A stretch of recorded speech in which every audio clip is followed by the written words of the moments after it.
All right. Hello, everybody. Happy Tuesday, and welcome to another episode of the Business Strategy Roundtable. Today, I'm joined by Mark Duffy from Clever Coaching for a conversation about empowering your team. Mark, thank you so much for being here. It's great to be here, Zach. Thank you. I've been excited about this conversation.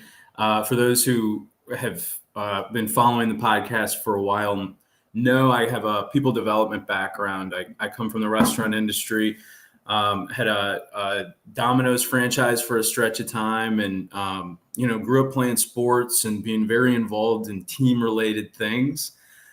So teams and empowering people is something that I think really highly of and think a lot about. So, Mark, I'm excited for us to dive into this conversation today. Yeah, I'm really looking forward to it too. Thank you. We're going to do a little bit of setting the stage before we get into specifics about how you empower your team. I'd love if we could go through a little bit of your career and entrepreneurial journey and help the audience understand how you came to have a strong perspective in people management and people empowerment. Yeah, absolutely. And I'm happy to start from the start, really, because it's quite helpful, I think, in terms of learning how to identify our purpose, because oftentimes we might feel like we have to have it all figured out. And I've had a lot of kind of pivots, but I've always had a fascination for people and how to help them and psychology. So I was lucky that I really knew that I was fascinated by that from a very young age. So I started studying psychology, and at one point, about 7 years in, after studying psychology and workplace psychology and all of that, I hit a really low point and I was really rocked. And it's just fascinating to me how adversity can push us in the right direction. So what I did was I picked up a book on positive psychology, and I was blown away by what was in it. And I just intuitively knew that the world needs to know about this. So I booked a room, filled it with people, and I was absolutely petrified of public speaking at the time. So I had to learn how to reframe stress and use the techniques that I learned about. And I was just on such a high after it. I absolutely loved the process and helping people in that respect. So I was hooked. So ever since then, I've just been pivoting bit by bit, but it was always been in the wellbeing space, positive psychology space, neuroscience space, coaching space. And now I train and coach and do programs in wellbeing and leadership development and performance. Are you willing to share a little bit about that low point? I know it's not always fun to talk about that type of thing, but if you're willing to go into it, I think it could be good perspective for plenty of people out there. Yeah, absolutely. It's absolutely rich with powerful learnings. I was made redundant and I was in the UK at the time. So I had to come back in my early 20s, had to come back living with my parents from the UK. I'm based in Ireland, and essentially start from scratch again, what it looked like starting from scratch. And then I picked up that book and found a real purpose. And it goes to show that oftentimes what can seem like the most devastating events that happen to us, such as a breakup or losing a job, something like that, they seem like the worst thing that could have happened to us at the time. They end up being transformative. They end up being formative. They end up teaching us so many lessons and giving us so much resilience, and then pushing us in the right direction as well. So we look back over those events and we think, although it seemed like the worst thing at the time and it was uncomfortable, it pushed us in this direction now. And we're in a better situation now. It might be a better relationship, or might realize that you're better off without that person. Or it might, if in the case of that job, I realized that it wasn't quite for me anyway, and I found my purpose. So I wouldn't have changed that adversity. And in fact, I don't think I would have changed any adversity, because it's rich with learning and rich with resilience. And again, we end up in a far better position. So I would invite people to not wait for the benefit of hindsight, just trust in the moment that this will lead to something formative, that this will lead to a better situation. I'll have the added resilience, I'll have the added learning, and I'll be in a better position. So use it as a form of growth, as a pathway to success, because failure isn't the opposite of success. It's actually a stepping stone. It's part of success. And the more we see that, and the more we value progress over perfection and getting everything right, we can use everything as a way to progress. So that's essentially the story on how I shaped adversity into one of the most formative events of my life, really. Thank you for sharing that with us. You mentioned reframing stress. Would you talk a little bit about that and the psychology behind it when you were experiencing public speaking for the first time, or maybe not the first time, excuse me, but that time? Yeah, and this is so often overlooked, and it just fascinates me because the science is there. So essentially, I can even talk to you about how petrified I was of public speaking. The first time I ever public spoke, I had to lean on the lectern. My legs were shaking so much, I was afraid that they'd buckle up from underneath me, and I could barely get the words out. And believe it or not, it even got worse from there. When I was in college, one of my diplomas, the last presentation that I had to present my findings for, I just knelt down in front of the laptop with the table covering my body and the laptop covering my face. I just didn't want to be seen, and I just read what was on the screen verbatim. I didn't even process it and just moved to the next slide because I was so petrified. And because of learning how to reframe stress, I even enjoy it now. And the thing about it is that we know now through science that due to huge studies, 30,000 people over an 8-year period, they asked them certain questions, and 2 of the questions were, what level of stress have you had over the previous year, low, moderate, or high? And do you believe stress is bad for your health? And the people that didn't believe stress was bad for their health were the ones that were least likely to die over that period. They were even less likely than the people who had low levels of stress. So the belief that stress isn't bad for you protects you even more than low levels of stress. And that is just fascinating because we can just go into organizations. I see it all the time. The interventions, they talk to people and tell them how bad stress is for them and how much it degrades your body. And then they show them techniques to reduce stress, which of course are so important, but they don't tell people how to reframe it. Because we can change how we view it. And we simply believe that stress is no longer bad for us. We might feel that emotion coming up. We might feel the physiological response, but we remind ourselves that this isn't bad. And we can go beyond that. And there were studies done on this too, where they got people to do social stress tests and they got them to do interviews and public speaking while in really difficult situations. So they would challenge them and they would give them no positive reinforcement or affirmation. And they'd be recorded and all of that. And some of the groups were told, so they would be told, see this physiological response, such as your heart racing, your palms sweating, as priming you to perform at your optimum.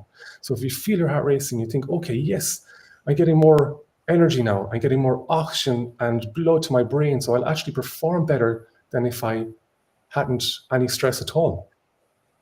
And you can see it as excitement, not fear, and a welcome challenge, not a threat.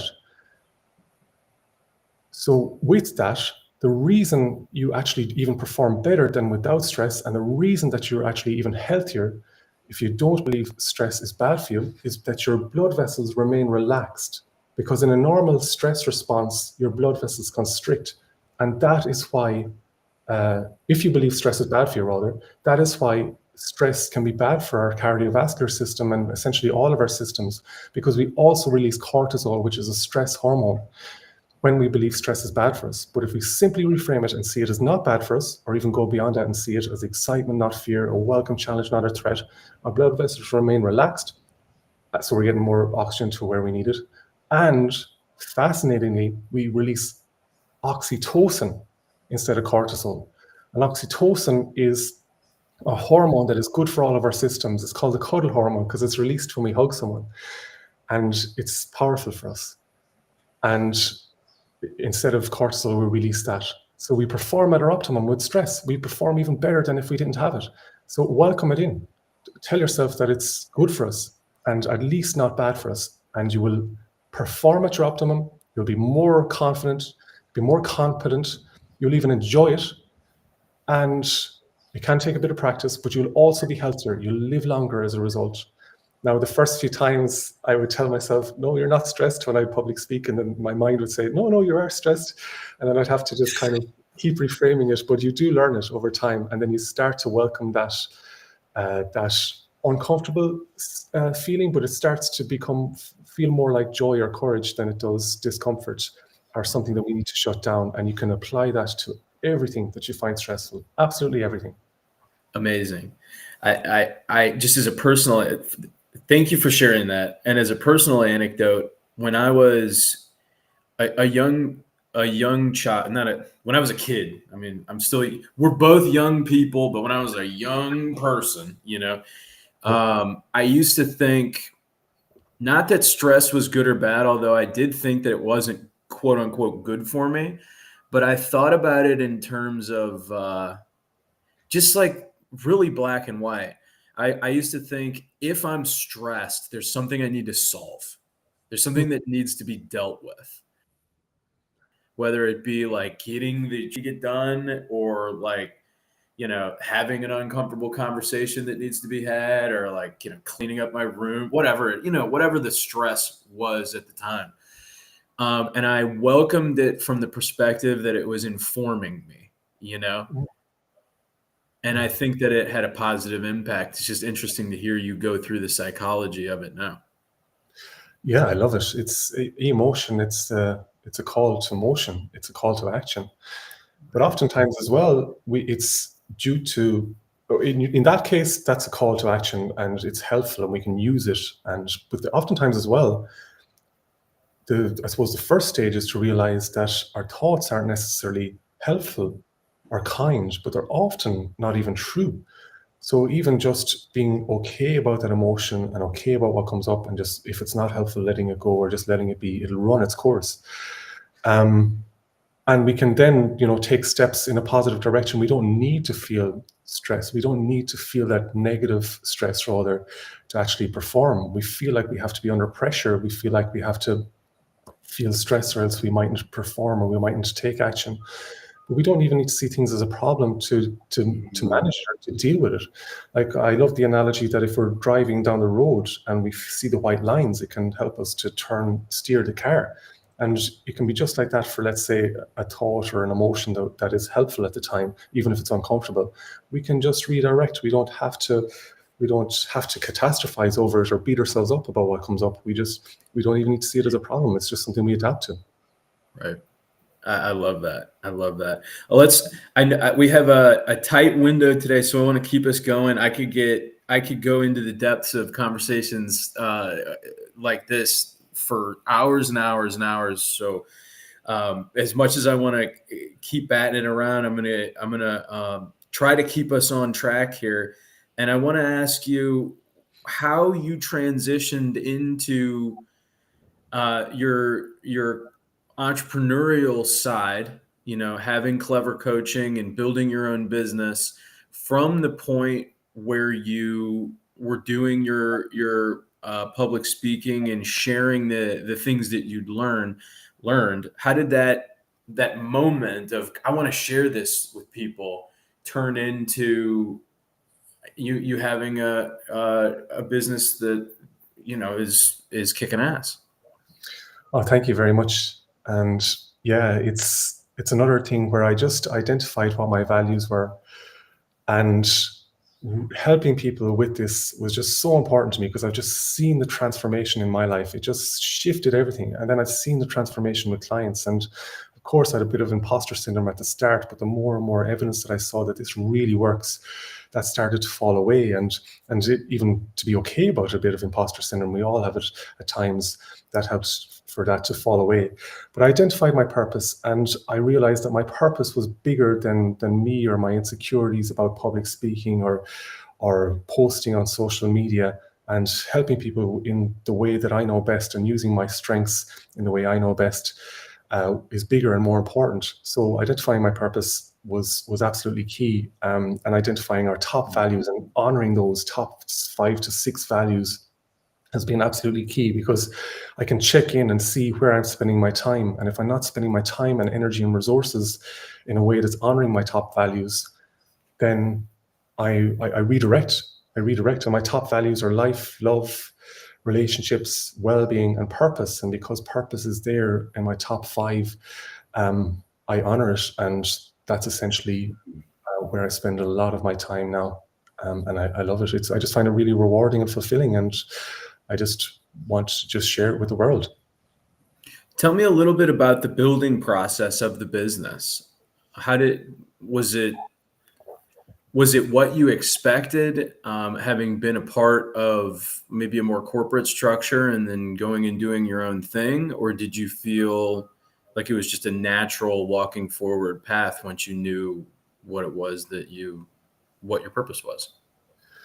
Yeah, and again, I'm continuously refining my purpose. So I started off in business psychology and business coaching, and then coaching and training in terms of leadership and well-being. And when I did my diplomas in well-being coaching, I just fell in love with the process as well, in addition to reading that book. And so I've been refining and refining as I've gone along, and specialized in well-being and leadership development and performance development. So that has really helped me. It's just the more I do, the more I learn what I love and where my strengths lie, and where the biggest performance and well-being shifts come from. So I'm continuously learning and then adapting my approach as a result of it, in terms of the new models that are out there and what actually works. And one of the things I learned as well is, through looking at all the models out there, the frameworks for well-being, a lot of them are not too comprehensive, especially for the workplace. And a lot of them actually use outdated science. So what I did is, and also a lot of them solely focus on reducing negative states, such as stress and depression, which of course is really important. But when we just focus on reducing negative states, we get to our level of normality at best. But we can also focus on raising people's baseline, so they're operating from a higher level. So they might come down from this baseline that they have, but they revert back to it, and they're coming down from a higher level. And we can just keep raising and raising this baseline. It's just fascinating to me that this is just so overlooked as well. So what I've done is I've looked at the most powerful and the most updated pillars and frameworks and models and blueprints out there, and I've developed what's called the empowered framework for well-being and performance. The perfect transition into what we're going to cover today, which is a little bit about that framework. I'm excited to kind of go through it with you, and I'm excited to understand how to empower team members more, or to share how to empower team members more, because if you want to be able to build and scale a business, it can't solely be on your shoulders. It can't solely be on the shoulders of the team members that you trust. If you can't empower other people to hold the rope, then there's only going to be so many people holding the rope, and you can only build a business so big if you only have so many people being responsible. So I'm excited to dive into this further. How should we do this? How do we want to break this open? I'm happy for you to ask any questions about it, but I can talk about what the empowered framework means. And the E stands for emotional intelligence. And it's fascinating to me that this is often overlooked as well, even given that it's the number one predictor of leadership performance. And the M, it stands for mindfulness and presence. And essentially, we can just be more present and be there with the process that we're engaging in and the people that we're engaging with. And that has been just transformational in my life. That's the real key of a pillar. And then purpose then is the P, and that essentially functions as... Oh, yeah? You don't happen to have something you could share on screen, do you? Yeah, Not to put you on the spot, but I think, and then I'd almost love if we could go through each one by one, and we'll probably have a couple of questions and about each one, but if this suits you, I don't want to give away too much of your secret sauce, but I'd love, to share it this way if possible. And let me see if I can even. Yeah, I'm happy to give away my secret sauce. I've monthly master classes as well, where I talk about each of these pillars, and I just give free content from start to finish on each of these. So yeah, I'm happy to talk about as much about it as you like. Thank you so much. Let's go into more depth on emotional intelligence. What does emotional intelligence mean, and why is it important? Yeah, so emotional intelligence is essentially the ability to understand and manage our own emotions, and understand other people's emotions and manage our relationships with them. And the reason it's so important is because we need self-awareness in order to understand what is going on for us internally, or else we'll just be, I won't say even guided, we'll be pushed around by our emotions and thoughts subconsciously.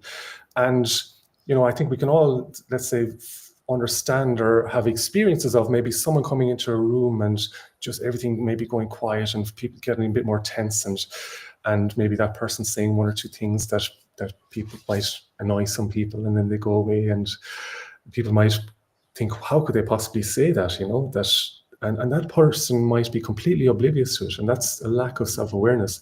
And when we're not aware of how we treat other people and how our behaviors affect other people, performance just dives as a result. So self-awareness has been shown in studies to be the number one predictor of leadership success. And also Forbes reckons that empathy is the number one predictor of leadership success. And both of them are part of emotional intelligence. So it's pretty safe to say that emotional intelligence is a number one predictor. So the ability to understand what's going on for us, manage our emotions so we can harness the positive emotions, we can be more motivated, but also we can manage those negative ones and use those as fuel, like you mentioned at the start of our conversation. And then understand what's going on for other people, and understanding what motivates them and what's important to them, and caring, that's empathy. And then using all of that then to have more positive relationships and move forward in more positive ways to enhance performance and relationships and connection and engagement and everything that we'd want in an organization. It's just absolutely key and foundational. Fantastic. Thank you for sharing that. How about the M here, mindfulness and presence? Yeah, absolutely. So I think as the name suggests, really, it's about being mindful in the moment and being present to what is. And if we're not, we're just, again, pushed around by our circumstances rather than actually responding rather than reacting. When we're not mindful and we're not present, we're reacting. And we spend so much of our time there in crisis mode, seeing everything as important and urgent. But when we can be mindful and present, we respond rather than react, and we choose our responses. And that's absolutely key. And we can also realize as well, like I mentioned earlier on, that our thoughts and emotions aren't necessarily true or kind or helpful. And we can only realize that when we are present, and we can just either let go of them or use them to our advantage. Any tips for maintaining presence or gaining mindfulness?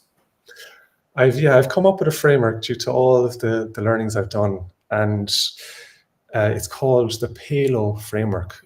And so the first step you might do is it's called presence. The P stands for presence. So essentially you become present and you realize that you're conscious, that you're aware, that you're alive, and even just that you're aware, that you're conscious. That kind of shifts us into a different setting than just having our attention scattered and pushed around and in crisis mode again. So that alone brings us into the present moment. So even if we did that a lot, that would be just transformational.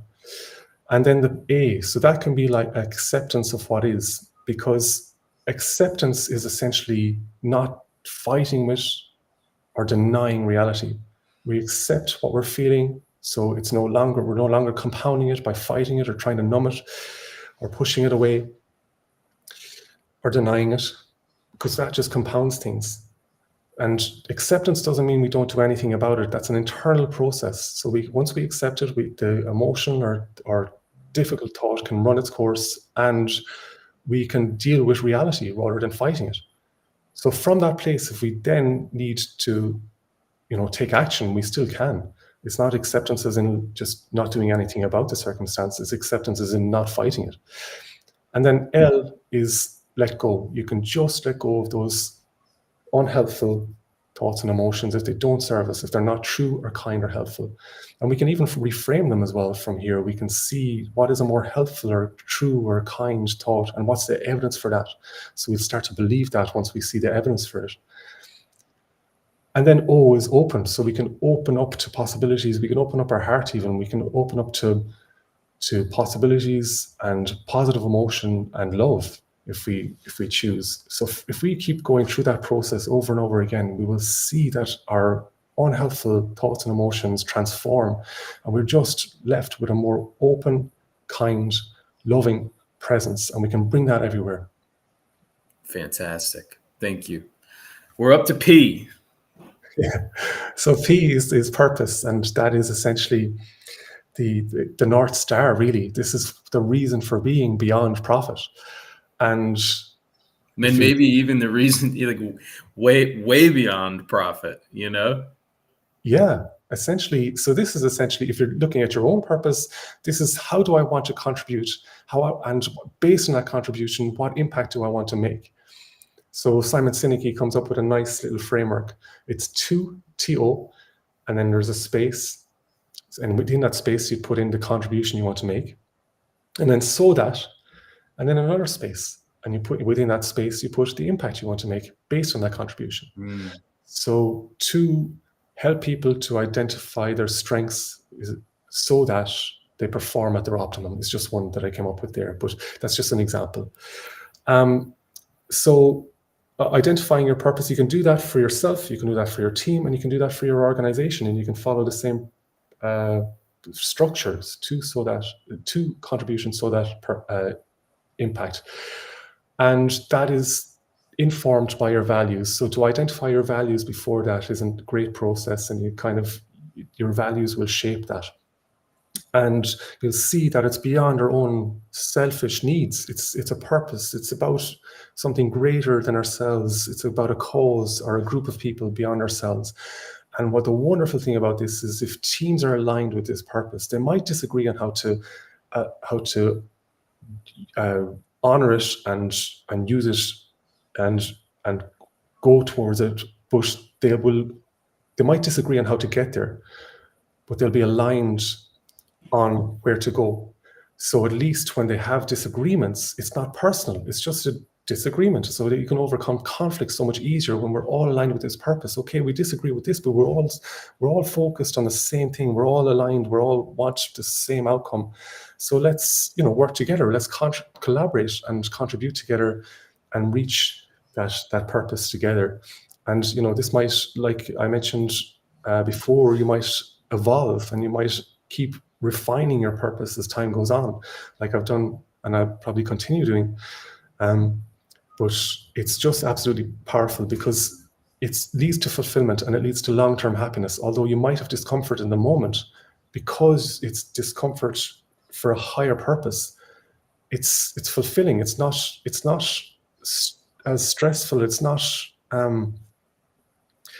as damaging to you, and it's all going towards something that you find meaningful. So it's fulfilling and leads to long-term happiness. I'm going to go a little bit dark, but I don't mean to be dark with it. During the Holocaust, they would make the poor folks in the camps carry bags of weight back and forth. And the form of torture was work with no purpose. Mm. And it's supposed to be one of the most psychologically painful experiences. And the reason that spoke to me was you said the opposite. If you're going through hell, but you have a purpose, you'll be able to find peace and happiness. But if you don't have that purpose and you're going through hell, it's even worse. Oh yeah, absolutely. brought up such an important point. And I love the book by Viktor Frankl. It's called Man's Search for Meaning. And he was in the camps himself and was a doctor there and as a Jew. So he saw the terrible circumstances, and he found, just fascinatingly, that when people lost their purpose, they would perish within 2 weeks or 3 weeks, something just really short. That was about the average life expectancy, about 2 weeks after they lost purpose. They'd give up, in other words. And those that survived were the ones that had purpose. They found some meaning in the pain of it, really. And they had hope for the future. And fascinatingly, there are tools and techniques that we can use that can help us reframe even trauma. And one of them is the ABCDE model. And when we use that, we can move from PTSD, so that's post-traumatic stress disorder, to PTG. And the A, it stands for adversity. So we identify what the adversity is. So what is the issue here could be the question. B is the belief, because it's the belief about the adversity that is affecting you. So you see, essentially, what is my belief here? So it could be that this is hopeless, that this is purposeless, could be the belief. And then the C then is the consequence. So you ask, what is the consequence as a result of this belief? As a result of this belief, I feel hopeless. And then D then is you can change it around. You can identify something that is more hopeful. So you ask, what is a more positive or helpful way to view this? And you come up with an answer. You can see, just even like I mentioned earlier, you can see everything as helping us to progress and grow. And when I get out of this, I will be the most resilient, robust person. And E then is you look for evidence for this new belief. And when you find evidence, you believe it. I love that. You said PTSD to PTSG. Yeah. What's that G stand for? Post-traumatic stress growth. So you grow. You can grow from even trauma. So the real lesson here is that what we think about something is what affects us. The consequence of what we think about something is what affects us. But we don't have to believe our thinking. We can reframe it. We can replace our thinking with something that serves us. And we can even move from trauma, from PTSD to PTG. We can even from trauma, we can grow and perform better, and everything improves. Our level of happiness, our gratitude, our competence, confidence, everything across the board, simply by not believing our thoughts and replacing with the ones that serve us better, replacing our thoughts, unhelpful thoughts, with ones that serve us better, and looking for evidence of that, of this new, more helpful thought. And it's just transformational. Awesome. So we are here to optimism and positive emotion, and I believe this is empowered. So we've got 4, 5, 6, 7, 8, 9. So I'm wondering if let's plan to tackle the O and the W, and I would love to invite you back within the next quarter or so to finish the last 4. I don't want to feel like we need to rush through them. There's too much depth and it's too valuable of content to breeze over for the sake of, trying to fit it through a 13-minute window. Does that sound like a good plan to you? An okay plan to you? Yeah, sounds great. I look forward to talking again about it. I love this. Yeah, this is fantastic. Thank you for sharing. So optimism and positive emotion. Yeah, so we know through science again that if we release dopamine, which is what we release when we feel good, it turns on all the learning centers in our brains. It makes us more creative, more intelligent, more energized, more socially engaged, more successful, everything that we would want, and more motivated. It's the primary thing for motivation. So what we can do simply to be more optimistic and positive, and this rewires our brain to be, and it seems too simple rather to be as effective as it is. It rewires our brain to perform at our optimum, and we can rewire our brain with gratitude. If we simply write down what we're grateful for and why, if to write down 5 of those once a week. So 5 things we're grateful for and why we're grateful for them once a week. In 10 weeks, you'll be 25% happier just from once a week. So that's like 5-6 minutes, whatever, once a week. And that is just such a return on investment. So that's one of the things that will raise your baseline level of well-being. So you're operating from a higher level. And how do we bring this into the workplace? We can ask people, what are their wins? What's working? What are the successes? If you're a manager, you ask them to report on that, because oftentimes we just talk about what isn't working. How do we overcome that? What are our weaknesses? How will we shore them up? But when we identify what's working and our strengths, we can all learn from that too. And we have that as a positive conversation. And even when we do need to talk about the negative, it's not denial of the negative, but we can focus on then, okay, what will we do about it? What are the solutions? We bring it to a future focused conversation, because we can often focus on feedback, where we talk about what someone did badly in the past, which of course can be helpful for them, but oftentimes we get defensive about it. But if we talk about what we can do positively in the future, we're still overcoming that negative in the past, but it's less personal. We're talking about solutions, we're talking about the future, we're talking about something positive, and we're still overcoming the negative. So bringing the conversation to the positive as much as possible without denying the negative is powerful. It's not forced positivity, not toxic positivity.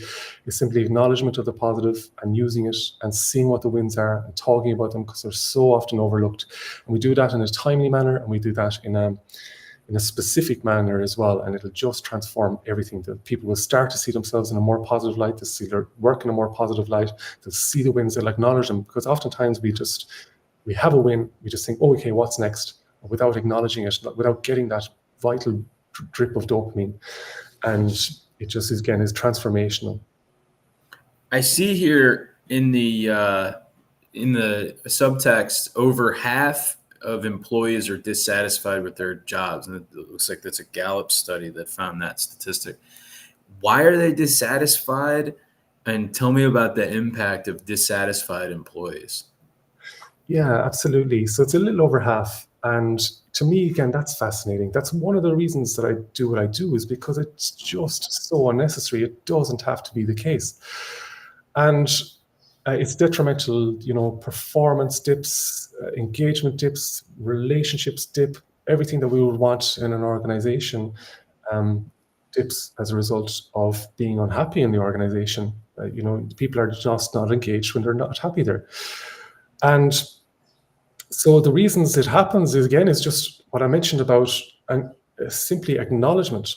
89% of people cite lack of appreciation as a primary reason that they left the organization.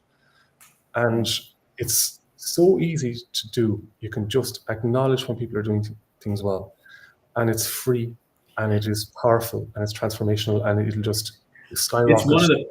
Forgive me for interrupting you. I'm so sorry, but it's one of the 5 main love languages. Words of affirmation. It's like one of the most. You got to give people affirmations of when they're doing a good job. I'm sorry. Not at all. Yeah, you're dead right, and it brings me to another really important point, that we know through science that for every 1 negative comment or instance, we need 6 positive for the highest performing teams. And if it's below 3 positive for every 1 negative comment or instance, it is actually an unhealthy team. And interestingly, it's below 5 positive for every 1 comment, you're more likely to lead to a divorce in a relationship. So it's a really important stat, a really important ratio. It's called a Losada ratio. It's a ratio of positive to negative. So you really need to focus on introducing the positive in as much as we can if we want to have healthy relationships at home and in the workplace. And don't worry too much about getting it wrong in terms of doing too much positive for every 1 negative, because the positive effect only starts to wear off at about 13, and I reckon 13 to 1. And I reckon that is because if you are not willing to have difficult conversations, then the positive affirmations, they just start to lose that bit of weight as time goes on. But if that person, I know I had a manager before, and she never said anything negative to me. It was all positive, but I knew that she had the strength to have that difficult conversation if she had to. So it all affected me. We had a wonderful relationship, and I would have done anything for her. And that's the power of it. Simply giving acknowledgement is huge. And then, of course, then helping people to use their strengths, that helps them to be far more engaged and successful and energized, and identifying what's meaningful to them, having them identify and value and use their values, and identify and engage with the purpose is absolutely key. And as well, having positive relationships. Relationships is the number one predictor of happiness. And it's also a top driver of engagement in organizations. So if we can have positive relationships and all collaborate rather than try and compete or rather than avoid, is absolutely key as well. I feel like sometimes when I go to bed at night, I put on calm, peaceful music to help me go to sleep. I'm going to put this fucking podcast on for myself. This is great, man. This is like literally music to my ears. It's fantastic. I wish I can't wait for to be able to share elements, this with people and share the whole thing with people. But this is fantastic. My time I want to pause here. Let's pick up on well-being when we go to the next one. I'm going to give you a moment to share how people can get a hold of you. And I'm going to share a little anecdote on my side. So obviously I spent a ton of time, I mentioned at the beginning of the podcast, I spent a ton of time in the restaurant industry. I'd spent time managing single operations. I'd spent time as assistant manager, spent time as a busboy. I spent time as franchise owner and supervising as many as 15 locations for a stretch of time. And all of these things that you're talking about, from whether it be my leadership of having, a director that was really willing to have challenging conversations with me, and then it pushing me to be better, on down to just the things that we started with self-affirmations. It's not just about the workplace, but this is how you create healthy people in life and in society, is you empower them. You think about emotional intelligence, you give people purpose, you make sure that there's, positivity, you focus on what's good for you and the things that are bad. I mean, you go work out, it hurts when you're doing bench press and then your chest is stronger. I mean, you're applying that same thinking to stress and to challenging situations. And it's just like, when you're in the restaurant space, you're dealing with people that the majority of them are near minimum wage or just above minimum wage. And a lot of those people have life circumstances that are challenging. When you use these types of strategies with those types of people, which I only say those types of people because they're living more challenging lives typically. So they don't have a lot of these blocks solidified. But when you bring these types of behaviors into those types of environments, you get tremendous outcomes, and you get people that are willing to give their all in circumstances where they otherwise wouldn't be typically willing to give their all. And that makes for great teams. It makes for great results, it makes for retention. And then it makes for opportunities for those people who otherwise didn't have stepping stones to grow because they didn't have a pathway. But good management can create that pathway for people that are intrinsically motivated to walk it. So that's my 2 cents to the whole thing, is do it right, and this is it right. And I love it. Yeah, you've touched on so much there that's so important. And I think oftentimes, because we talk about, let's say, positive conversations, maybe managers might hold back from those difficult conversations. But there's a way to do it right, like you mentioned, that can empower people. And one of the ways is to simply ask them. First of all, trust in them, believe in them, and that can be sometimes difficult to do. But trust that they are trying their best. Generally, people are trying their best, and when we have to have a uncomfortable conversation, reframe it as something that is a gift. We're helping this person. We're telling this person this thing because we believe in them. We want to see them perform. It's not to chastise them or beat them up about it. And then we coach them. We ask them what they believe they could do to improve and how we do that. And again, solution focus and future focus. And when they come up with the answer, it's empowering for them and they're bought in and it's tailored for them. And if at that point they haven't quite filled in all the gaps, then we can use feed forward where we talk about what we'd like them to see them do in the future. That's positive and that's solution focused. So all of that combined, seeing it as a gift, believing in them, asking them what they believe they could do, and then maybe filling in the gaps with feed forward rather than beating them up with feedback is absolutely key. I like that. Well, I can't wait for part 2 personally. And I'm super grateful for you being so open and transparent with your content and your style and your.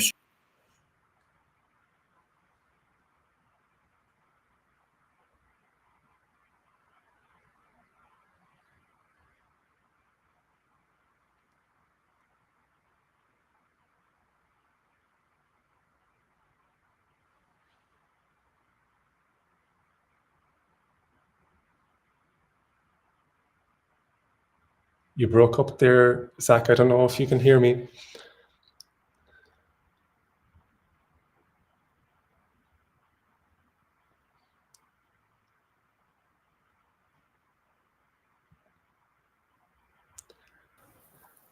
I put you on stage alone there for a second. Sorry about that. I had a little bit of a Wi-Fi swap over there. Did you say anything cool to anybody or to everybody while I was gone? That's what it was. You broke up on me there. I'm not sure if you can hear me. So not as cool as the rest of it. I'm so sorry about that. Thank you for sharing. Give people a little bit of if anybody wants to connect with you or what types of people should connect with you, and then I'll include your information in all the post stuff in the description as well. But give people like the quick elevator. And again, I'm very grateful. Thank you so much, Mark. Oh yeah, it's my pleasure. So I hope I'm sharing my screen there. Oh yes. Yeah. So this is me on LinkedIn. My name is Mark Duffy, and Clever Coaching is my business. So you'll find me by looking up Mark Duffy, Clever Coaching. And I think LinkedIn is probably the best place to get me. But if you have any questions, if you're maybe not on LinkedIn, if you'd like to send me an email, it's mark@clevercoaching.ie, mark@clevercoaching.ie. And I'd love to chat to you. I'd love to hear if you put some of the techniques into work that we spoke about and how it's working for you. And if you've had any barriers, bounce them off me and I'll help you overcome them. And if it worked well, it'd be great to hear from you. Fantastic. Any specific types of businesses you like to work with, or is just all welcome? All welcome, yeah. Just generally I work with businesses with over 50 people. I've worked with smaller organizations, and I've worked with Fortune 500 companies. So, and anything in between. So, and state agencies. So, yeah, I've just realized that we're all people at the end of the day, and the same techniques work over and over again. You might tailor things for different needs and different goals, but the techniques that I spoke about would work for every organization. Awesome. Mark, thank you again. Next week, we're having a conversation about robotics and AI.